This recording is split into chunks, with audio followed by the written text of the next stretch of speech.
Hello' guys, good afternoon. কি খবৰ আপোনালোকৰ? আশা কৰিছোঁ সকলোৱে ভালে আছে।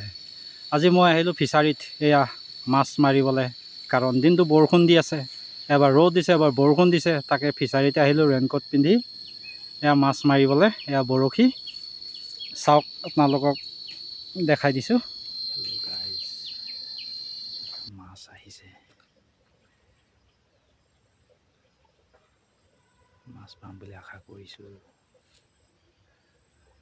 এই দোষ মই দেখাই দিছোঁ দেই।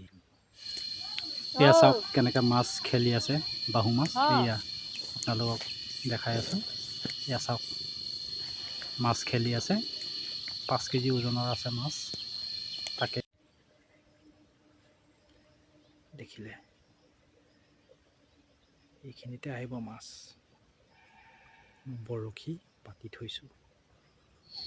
নেক্সট ভিডিঅ'ত মই মাছ পালে আপোনালোকক জনাই দিম দেই। Bye bye.